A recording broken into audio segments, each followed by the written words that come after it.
Friends, good morning. We have that Friday feeling today. I'm Tim Pham. And I'm Channing Curtis. Thanks so much for joining us on this Friday. Nicole Hernandez always has that Friday feeling. She always brings like the good vibes and the good energy. Nicole, you got to keep that good vibe thing going. Oh, Tim and I have it.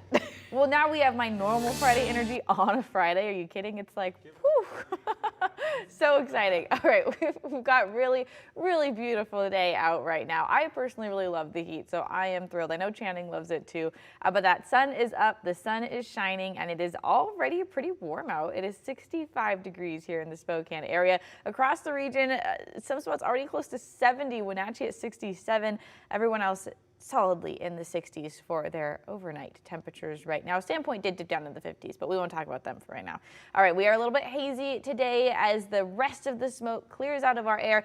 Really, that haze likely gone by the next few hours, whatever is left of it. And then as we look forward to the rest of the day, we see most of that sunshine warming us up into the low 90s again today. This morning, officials from the NTSB are investigating what exactly led to a small plane crash just outside of St. Mary's yesterday. 70-year-old Jerry Siebert died in the crash. Now, he was the pilot and the only person on the plane. Siebert was from Tacoma and also had a home in Calder, Idaho. Also, unfortunately, he just turned 70 yesterday, and he's from the Seattle area, and he was visiting family for the holidays and celebrating his birthday. The plane took off from the St. Mary's airport yesterday morning. Shortly after takeoff, witnesses say they heard the engine sputtering and saw smoke coming from the plane. It then crashed into a hayfield just a quarter mile from the airport. The NTSB says it's possible the plane's engine stalled, but they are still in the early stages of the investigation. What we're going to be looking at is the man, the machine, and the environment. We're going to be looking such as like weather, ATC data, maintenance records, information about the pilot. The NTSB estimates it will be about 3 weeks before they have a preliminary report on the crash ready. The final report could take up to 2 years. This morning, we continue to follow the investigation of a false bomb threat that forced a plane to land at the Spokane International Airport. The man accused of making that threat says he made the whole thing up. KREM 2's Brandon T. Jones is live at the airport for us this morning. And Brandon, you've been following this story for the last couple of days and going through those court documents. So what have you learned and what kind of penalties could this suspect face?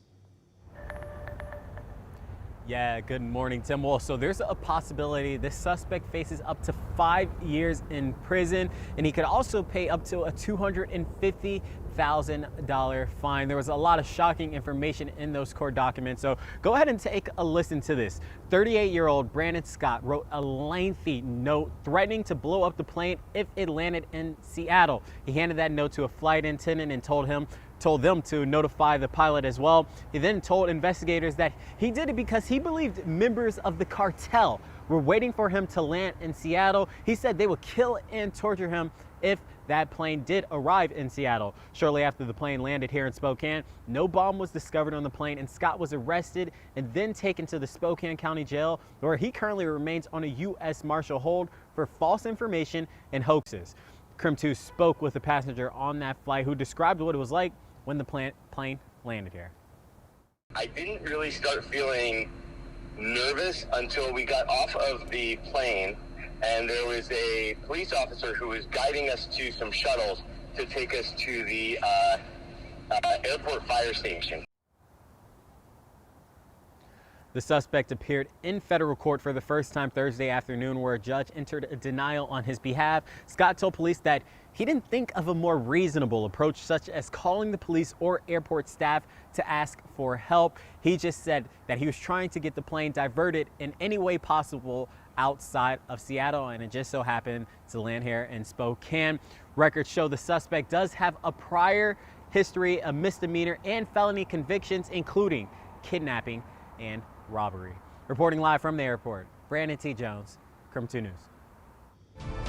New for you this morning, right now dozens of firefighters are fighting a fire near Hayden Lake in Idaho. It's being called the Horse Ridge Fire, and it has already burned 5 acres. Now, thankfully, so far no one has been hurt and no buildings have been damaged by this fire.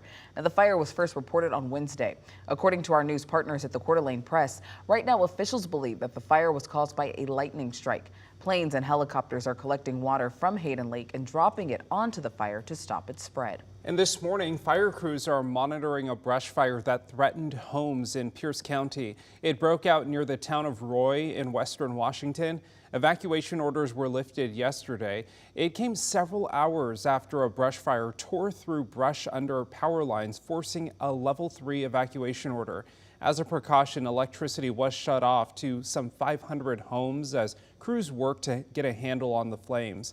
People living nearby saw a helicopter working to contain the fire. Thankfully, it was on the other side of the road, and that's something that, we have to worry about out here because we're rural. There's a lot of brush. It's been dry, and our biggest fear is fire. The cause of the brush fire remains under investigation.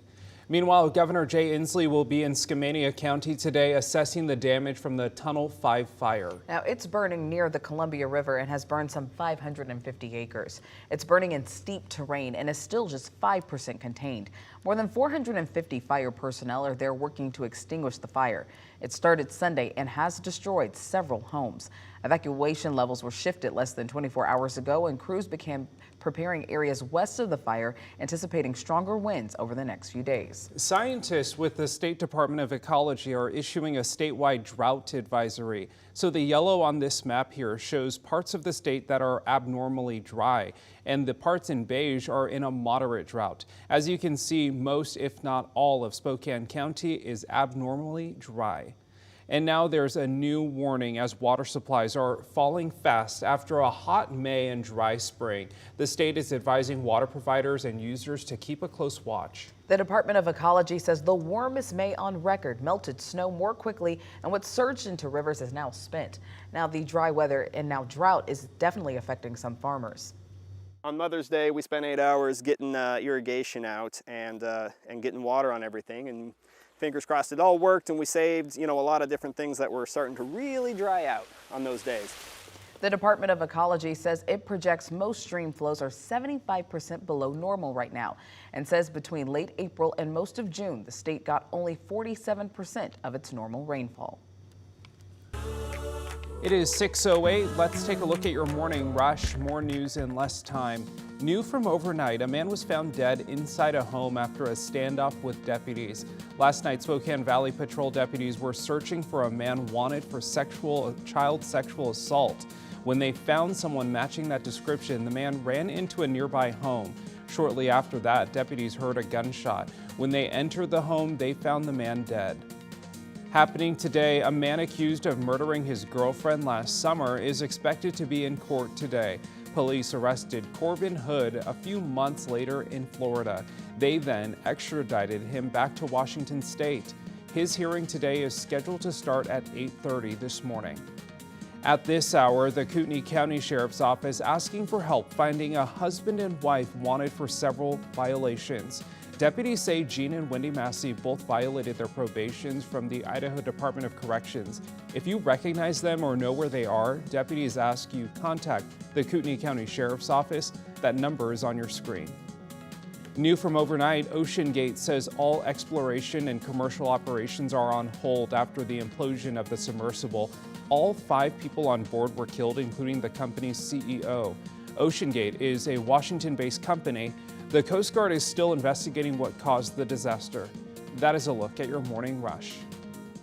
Most of us across the region are sunny and dry, but we are tracking a little bit of moisture up in the Omak area right now. If I zoom in on that for you, you can see a little bit closer where that's headed and who that's affecting at the moment. Kind of heading up towards the Republic area, but it looks like it's kind of fading out before it actually reaches Republic. Right now, Omak, the big spot that's getting some of that moisture. As we look forward to the rest of the day, the rest of us stay nice and clear, except for some of that moisture we've been talking about over our mountains. That does start to form here and there in little clusters. That extra moisture on top of our heat means there is some chance for thunderstorms in those spots as well. But again, really only affecting the mountains. Us here down in the Spokane Coeur d'Alene area, nice and clear.